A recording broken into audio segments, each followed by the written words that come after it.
नमस्कार, स्वागत है आप सभी का आपके ऑफिशियल यूट्यूब चैनल गुरुजी स्पेशल क्लासेस में। मैं हूं निमाई साना, आपके समक्ष उपस्थित हूं साइकोलॉजी विषय वस्तु को लेकर।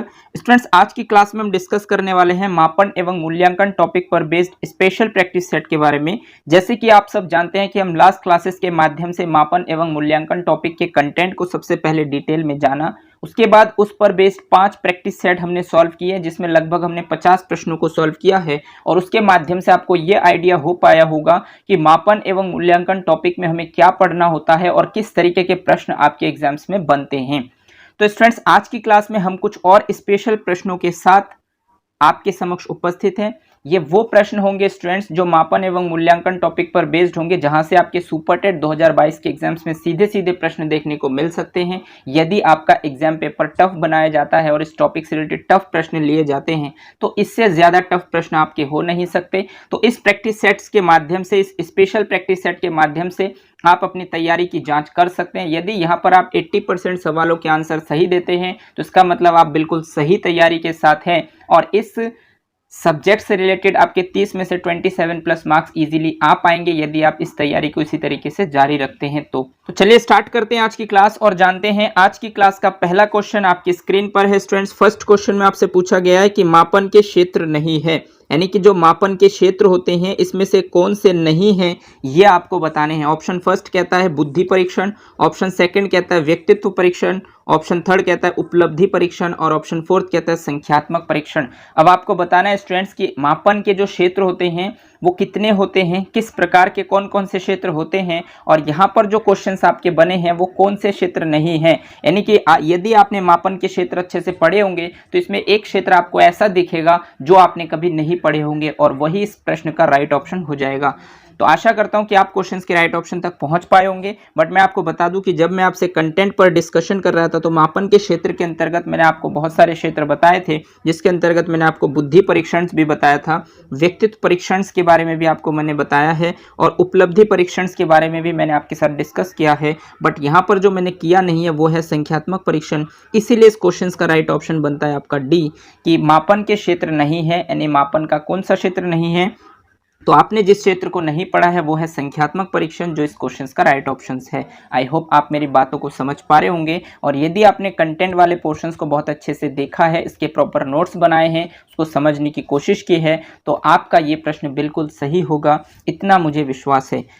चलिए आगे बढ़ते हैं और देखते हैं नेक्स्ट क्वेश्चन आपसे क्या कहता है। तो नेक्स्ट क्वेश्चन में आपसे कहा गया स्टूडेंट्स कि सीसीई की प्रथम सिफारिश कब हुई थी। देखिए सीसीई, जिसे मैंने आपको डिटेल में बताया है कॉन्टिन्यूअस कॉम्प्रिहेंसिव इवैल्यूएशन, जिसे हिंदी में कहा जाता है सतत एवं व्यापक मूल्यांकन। तो सतत एवं व्यापक मूल्यांकन की प्रथम सिफारिश कब की गई थी, ये आपको बताना है। यदि आपने सीसीई को बहुत अच्छे से डिटेल में पढ़ा है तो आप इस क्वेश्चन का राइट ऑप्शन इजीली बता सकते हैं।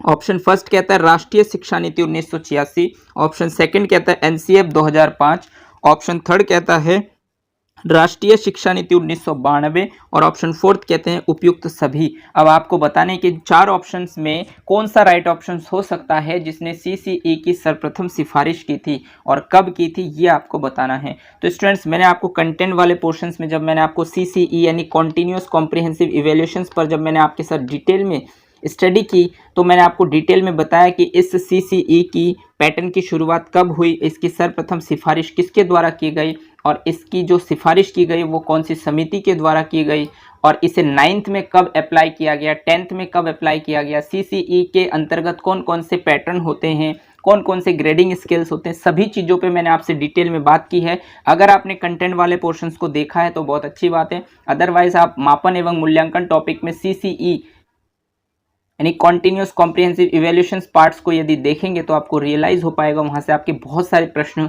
मैंने बताए हैं, बहुत सारे प्रश्न आपके सीधे सीधे वहां से पूछे गए हैं। तो स्टूडेंट, सीसीई की प्रथम सिफारिश कब हुई, ये आपसे यदि पूछा जाए तो उस कंटेंट के दौरान मैंने आपसे डिटेल में बात की और मैंने आपको बताया कि सीसीई की जो प्रथम सिफारिश है वो राष्ट्रीय शिक्षा नीति 1986 के अंतर्गत की गई है। इसीलिए इस क्वेश्चन का राइट ऑप्शन बनता है आपका ए, राष्ट्रीय शिक्षा नीति 1986। यानी कि सीसीई की सर्वप्रथम सिफारिश की गई थी 1986 में, और किसके माध्यम से की गई थी, तो राष्ट्रीय शिक्षा नीति 1986 में सीसीई पैटर्न को फॉलो करने की बात पर सर्वप्रथम सिफारिश की गई थी। आई होप आप मेरी बातों को समझ पा रहे होंगे और इस क्वेश्चन के राइट ऑप्शन तक भी पहुंच पाए होंगे। चलिए आगे बढ़ते हैं और देखते हैं नेक्स्ट थर्ड क्वेश्चन आपसे क्या कहता है। तो नेक्स्ट थर्ड क्वेश्चन में आपसे कहा गया है स्टूडेंट्स कि सीसीई में अंकों की जगह डैश का प्रयोग किया जाता है, यानी कि यहाँ पर जो डैश है यहाँ पर कौन सा शब्द आएगा, आपको यहाँ पर कौन सा शब्द आएगा जिससे ये सेंटेंस बिल्कुल सही हो जाएगा कि सीसी में अंकों की जगह किसका प्रयोग किया जाता है। ऑप्शन फर्स्ट कहता है संख्या का, ऑप्शन सेकंड कहता है ग्रेड का, ऑप्शन थर्ड कहता है ए और बी दोनों, और ऑप्शन फोर्थ कहता है इनमें से कोई नहीं। अब आपको बताना है कि सीसीई में अंकों की जगह किसका प्रयोग किया जाता है। क्या संख्या का प्रयोग किया जाता है, या फिर ग्रेड का प्रयोग किया जाता है, या फिर संख्या प्लस ग्रेड दोनों का ही प्रयोग किया जाता है, या इनमें से कोई नहीं का प्रयोग किया जाता है। तो यदि आपने सीसीई को बहुत अच्छे से देखा होगा तो आपके लिए प्रश्न बहुत ही इजी है कि सीसीई में अंकों की जगह ग्रेड सिस्टम का प्रयोग किया जाता है, इसलिए इस क्वेश्चन का राइट ऑप्शन आपका बनता है ग्रेड। यानी कि स्टूडेंट्स आपने देखा भी होगा कि पहले के जो मार्कशीट हुआ करते थे, यानी 2010 से पहले जो मार्कशीट होते थे उसमें आपके सीधे सीधे मार्क्स दिए जाते थे, रिपोर्ट कार्ड में आपके सीधे सीधे मार्क्स दिए जाते हैं कि आपके गणित में 50 में से 100 में से 49 है या 89 है, वो बिल्कुल एग्जैक्टली मार्क्स दिए जाते हैं, नंबर्स दिए जाते थे। बट इस समय जो आपके मार्क्स दिए जाते हैं वो ग्रेड के माध्यम से दिए जाते हैं। आप जल्दी से जज नहीं कर सकते कि किस बच्चे के 91 है और किस बच्चे के 98 है, आपको ग्रेड A1 ही दिया जाएगा। तो यहाँ से क्या होता है कि स्टूडेंट जो जिस बच्चे के 91 आते हैं उसे भी A1 दिया जाता है, और जिस बच्चे के 99 आते हैं उसे भी A1 दिया जाता है। तो कहीं ना कहीं बच्चों के अंदर जो हीन भावनाएं डेवलप होती थी, किसी के एक मार्क्स ज़्यादा आ जाते हैं और किसी के कम आ जाते हैं, तो उससे बच्चों के अंदर जो मतभेद होते थे उस चीज़ को दूर करने के लिए सीसीई पैटर्न में अंकों की जगह ग्रेड सिस्टम की सिफारिश की गई। तो इसीलिए यहाँ पर आपसे सीधा सीधा पूछा गया कि सीसीई में अंकों की जगह डैश का प्रयोग किया जाता है। तो यदि आपने सीसीई को बहुत अच्छे से जाना है या आपने इसको पढ़ा है तो आप बता सकते हैं इस क्वेश्चन का राइट ऑप्शन आपका हो जाएगा ग्रेड। आई होप आप मेरी बातों को समझ पा रहे हैं और इस क्वेश्चन के राइट ऑप्शन तक भी पहुंच पाए होंगे। चलिए आगे बढ़ते और देखते हैं नेक्स्ट फोर्थ क्वेश्चन आपसे क्या कहता है। फोर्थ क्वेश्चन में आपसे पूछा गया है कि 2009 में कक्षा 9 में सीसीई को अपनाने पर बल दिया गया। देखिए कक्षा 9 में यानी कक्षा 9 में सीसीई को अपनाने पर 2009 में बल दिया गया, लेकिन किसके द्वारा दिया गया है। ऑप्शन फर्स्ट कहता है यशपाल समिति के द्वारा, ऑप्शन सेकंड कहता है गीता भुक्कल समिति के द्वारा, ऑप्शन थर्ड कहता है आरटीई एक्ट 2009 के द्वारा, और ऑप्शन फोर्थ कहता है उपयुक्त सभी। तो आपको बताना है कि कक्षा 9 में 2009 में सीसीई पैटर्न को फॉलो करने के लिए बल दिया गया था, लेकिन इसकी सिफारिश किसने की थी ये आपसे पूछा गया है। तो यदि आपसे ये पूछा गया है कि कक्षा 9 में सीसीई पैटर्न को फॉलो करने के लिए 2009 में इसको अपनाने पर बल दिया गया, तो ये किसी समिति की सिफारिश पर की गई थी। यदि आपने इस टॉपिक को डिटेल में पढ़ा है सीसीई को तो आप इजीली इस प्रश्न का आंसर दे सकते हैं, क्योंकि मैंने आपको बता रखा है कि जो सीसीई है यानी कॉन्टिन्यूअस कॉम्प्रिहेंसिव इवैल्यूएशंस है, इसको कक्षा 9 में 2009 में अपनाने पर बल दिया गया था और गीता भुक्कल समिति के द्वारा इस पर बल दिया गया था। इसलिए इस क्वेश्चन का राइट ऑप्शन हो जाएगा आपका गीता भुक्कल समिति, यानी गीता भुक्कल समिति के द्वारा कक्षा 9 में सन 2009 में सीसीई को अपनाने पर बल दिया गया था। तो आई होप आप मेरी बातों को समझ पा रहे हैं और इस क्वेश्चन के राइट ऑप्शन तक भी पहुंच पाए होंगे। चलिए आगे बढ़ते और देखते हैं नेक्स्ट फिफ्थ क्वेश्चन आपसे क्या कहता है। नेक्स्ट फिफ्थ क्वेश्चन आपसे कहता है स्टूडेंट्स की कक्षा 9 एवं कक्षा 10 में, यानी कि कक्षा 9 एवं कक्षा 10 में सीसीई को सीबीएसई ने कब लागू किया। जो सीसीई पैटर्न है इसको सीबीएसई ने कब लागू किया ये आपसे पूछा गया है, यानी कि सीसीई को सीबीएसई ने कक्षा 9 एवं 10 में कब लागू किया था। ऑप्शन फर्स्ट कहता है 2009 में, ऑप्शन सेकंड कहता है 2010 में, ऑप्शन थर्ड कहता है 2010-11 में, और ऑप्शन फोर्थ कहता है 2009-10 में। तो आपको बताना है कि इस क्वेश्चन का राइट ऑप्शन क्या हो सकता है।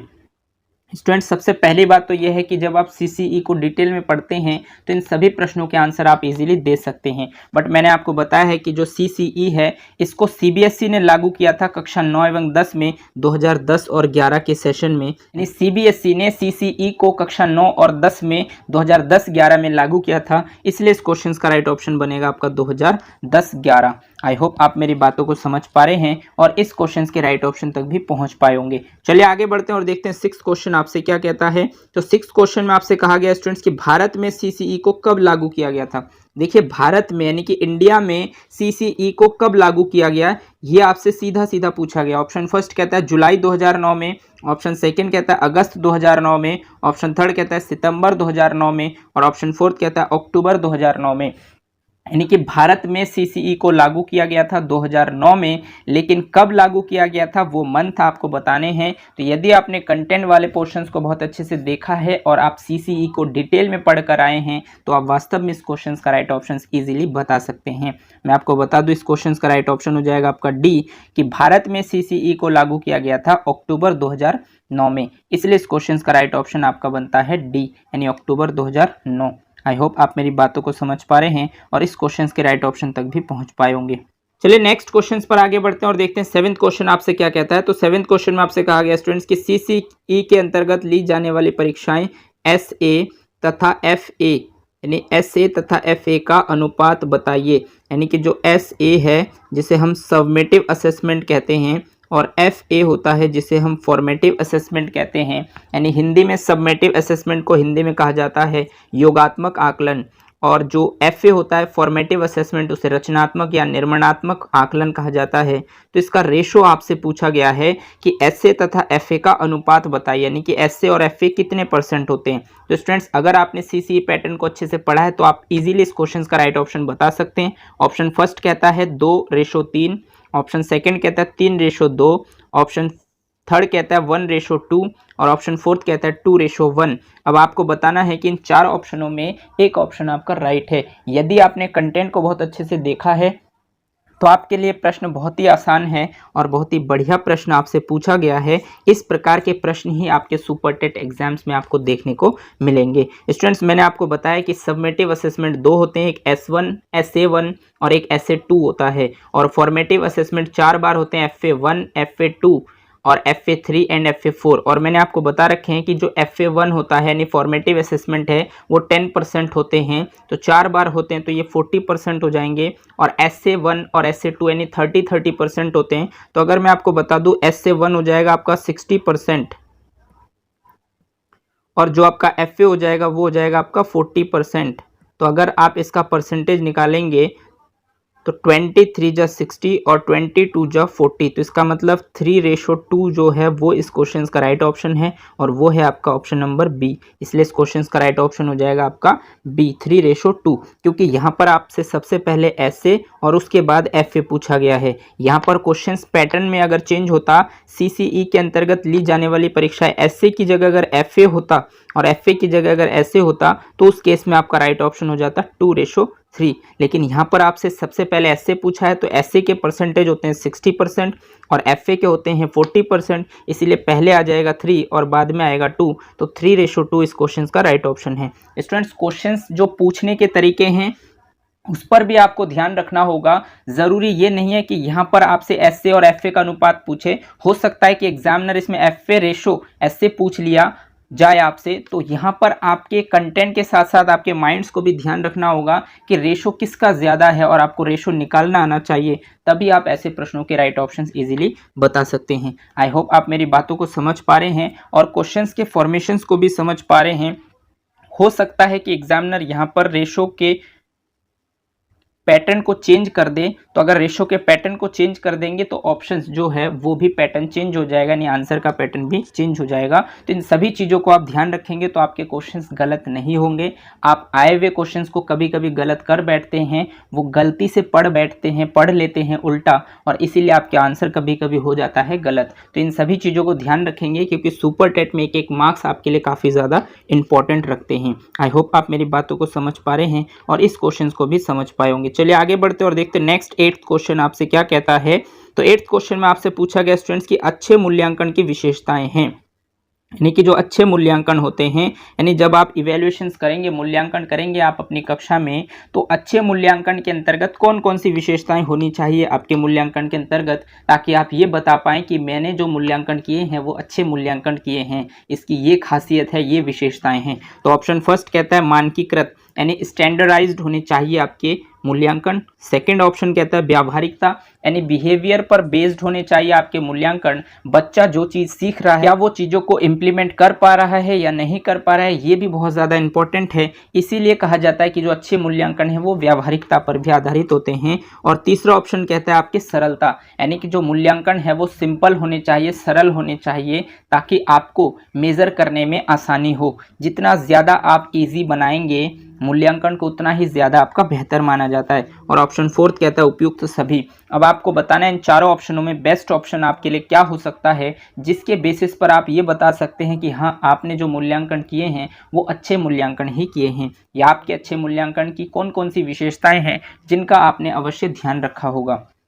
तो स्टूडेंट्स, आपके जो चारों ऑप्शन है उसमें से देखा जाए तो आपको मूल्यांकन के दौरान स्टैंडर्डाइज्ड भी करना होता है, आपको व्यावहारिकता को भी ध्यान में रखना होता है, और क्वेश्चंस पैटर्न को सरलता के साथ मेजर कर पाए इस प्रकार के पैटर्न आपके होने चाहिए। तो इन तीनों ऑप्शन ही सही है, आपके पॉजिटिव है, इसीलिए इस क्वेश्चन का राइट ऑप्शन बनता है आपका डी। आई होप आप मेरी बातों को समझ पा रहे हैं कि अच्छे मूल्यांकन की विशेषता में उपयुक्त सभी आएंगे, और यही अच्छे मूल्यांकन की विशेषताएं हैं। और यदि आपने कंटेंट को बहुत अच्छे से देखा है तो आप समझ पा रहे हैं कि क्वेश्चंस किस तरीके से आपसे पूछे जा रहे हैं। आई होप आप मेरी बातों को समझ पा रहे हैं और इस क्वेश्चंस के राइट ऑप्शन तक भी पहुंच पाए होंगे।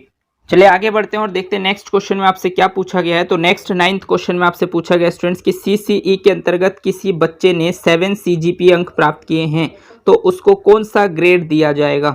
देखिए यहाँ पर आपसे पूछा गया है कि जो सीसीई होता है यानी कि कॉन्टिन्यूस कॉम्प्रिहेंसिव इवैल्यूएशंस होते हैं, इसके अंतर्गत किसी बच्चे ने 7 सीजीपीए यानी 7 सीजीपीए मार्क्स गेन किए हैं, 7 सीजीपीए अंक प्राप्त किए हैं, तो उसको कौन सा ग्रेड मिलना चाहिए। ऑप्शन फर्स्ट कहता है A1, ऑप्शन सेकंड कहता है A2, ऑप्शन थर्ड कहता है B1 और ऑप्शन फोर्थ कहते हैं B2। अब आपने यदि सीसीई पैटर्न को बहुत अच्छे से देखा है, उसके अंतर्गत जो ग्रेडिंग स्केल होते हैं उसको अगर आपने अच्छे से पढ़ा है, उसको समझा है, तो आप इस क्वेश्चन का राइट ऑप्शन इजीली बता सकते हैं। स्टूडेंट्स, यहाँ पर आपसे पूछा गया है एज अ टीचर जब आप अपनी कक्षा में रिपोर्ट कार्ड तैयार करेंगे, बच्चों का मूल्यांकन करेंगे और उनके लिए रिपोर्ट कार्ड तैयार करेंगे, और आपको पता है रिपोर्ट कार्ड में ग्रेड सिस्टम का यूज़ किया जाता है, तो उसके अंतर्गत यदि किसी बच्चे ने 7 सीजीपीए अंक प्राप्त किए हैं तो उसको आप कौन सा ग्रेड देंगे, यानी कि रिपोर्ट कार्ड यदि आप तैयार करेंगे तो आपको किस तरीके से तैयार करना होगा, इस बात की जानकारी भी आपके पास होनी चाहिए, क्योंकि आप एज अ टीचर नियुक्त होने वाले हैं अगले एग्जाम्स के बाद। तो स्टूडेंट्स, इस क्वेश्चंस का आपको आंसर भी आना चाहिए। यदि आपने सीसीई पैटर्न को बहुत अच्छे से देखा है तो आपके लिए बहुत ही आसान प्रश्न है, और यदि आपने नहीं देखा है तो सबसे पहले आप सीसीई को अच्छे से देखिए, उसको समझिए और उसको अपने व्यवहार में इम्प्लीमेंट करने की कोशिश कीजिए, तो आपके लिए सभी प्रश्न इजी होंगे और आप सभी प्रश्नों के आंसर इजीली दे पाएंगे और अपनी तैयारी की जांच भी अवश्य कर पाएंगे। तो स्टूडेंट्स देखिए, मैंने आपको जब ग्रेडिंग स्केल के अंतर्गत मैंने आपको बताया था कि हम मूल्यांकन दो तरीके से करते हैं, एक स्कॉलिस्टिक एरिया का यानी शैक्षिक पक्ष का, और एक को स्कॉलिस्टिक एरिया यानी कि सह शैक्षिक पक्ष का। तो जब आप शैक्षिक पक्ष का मूल्यांकन करते हैं तो उसमें 9 ग्रेड का यूज करते हैं, और जब आप सह शैक्षिक पक्ष का मूल्यांकन करते हैं तब आप 5 ग्रेड सिस्टम का यूज करते हैं। तो उसको जब मैंने आपको डिटेल में समझाया था तो उस दौरान मैंने आपको बताया था कि यदि किसी बच्चे ने 10 सीजीपीए मार्क्स गेन किए हैं तो उसको मिलता है A1, किसी बच्चे ने यदि 9 सीजीपीए अंक प्राप्त किए हैं तो उसको मिलते हैं A2, किसी बच्चे ने यदि 8 सीजीपीए अंक प्राप्त करते हैं उसको मिलता है B1, और किसी ने यदि 7 सीजीपीए अंक प्राप्त किया है तो उसको मिलता है B2। तो यहाँ पे आपसे पूछा गया है कि सीसीई के अंतर्गत किसी बच्चे ने 7 सीजीपीए अंक प्राप्त किए हैं, तो यदि 7 सीजीपीए अंक प्राप्त करेगा तो उस बच्चे को कौन सा ग्रेड मिलना चाहिए, तो उसको मिलना चाहिए B2। इसलिए इस क्वेश्चन का राइट ऑप्शन बनता है आपका B2। आई होप आप मेरी बातों को समझ पा रहे हैं और इस क्वेश्चन के राइट ऑप्शन तक भी अवश्य पहुंच पाए होंगे, इतना मैं आपसे उम्मीद रखता हूँ। चलिए आगे बढ़ते हैं और देखते हैं इस प्रैक्टिस सेट का लास्ट क्वेश्चन आपकी स्क्रीन पर है। 10th क्वेश्चन, किसी बच्चे ने 84% अंक प्राप्त किए हैं तो उसको सीसीई के अंतर्गत कौन सा ग्रेड मिलना चाहिए, यानी कि किसी बच्चे ने कितने परसेंट अंक प्राप्त किए, 84% अंक प्राप्त किए, तो सीसीई के अंतर्गत उसको कौन सा ग्रेड मिलना चाहिए। ऑप्शन फर्स्ट कहता है A1, ऑप्शन सेकंड कहता है A2, ऑप्शन थर्ड कहता है B1 और ऑप्शन फोर्थ कहता है C1। अब आपको बताना है इस क्वेश्चन का राइट ऑप्शन आपके हिसाब से क्या हो सकता है।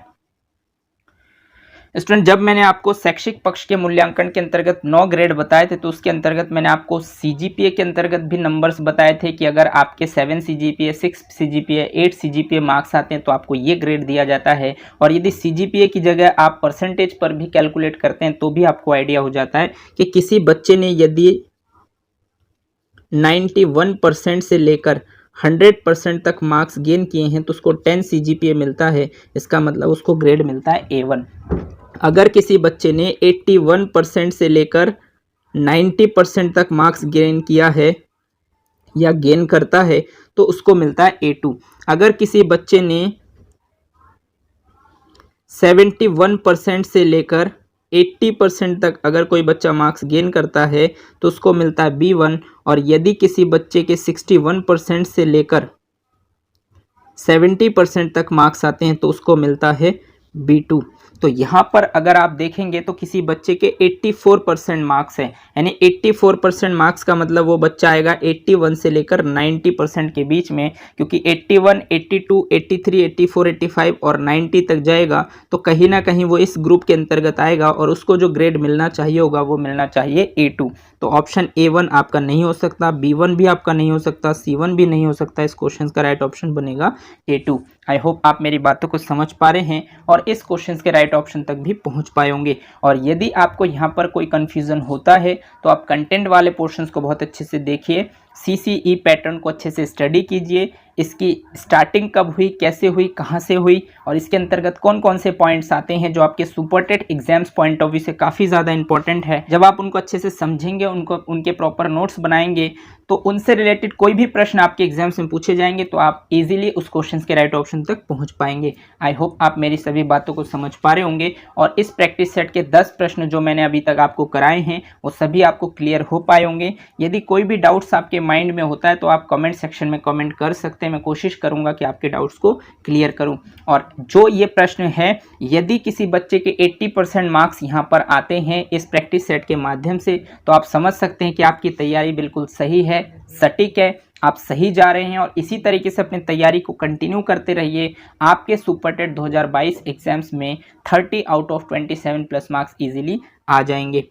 आशा करता हूं कि मेरी बातों को आप समझ पा रहे हैं और इसको इम्प्लीमेंट भी कर रहे होंगे। आज के लिए बस इतना ही। अगर आपको ये क्लास अच्छी लगी हो तो इसे लाइक कीजिए, अपने दोस्तों के साथ शेयर कीजिए और अगर आपने चैनल को सब्सक्राइब नहीं किया है तो चैनल को सब्सक्राइब कर लीजिए, बेल आइकन को भी प्रेस कर दीजिए ताकि इसी तरीके के बेनिफिशियल वीडियो जब भी मैं आपके लिए बनाऊं तो आपको टाइम टू टाइम नोटिफिकेशन मिलते रहें।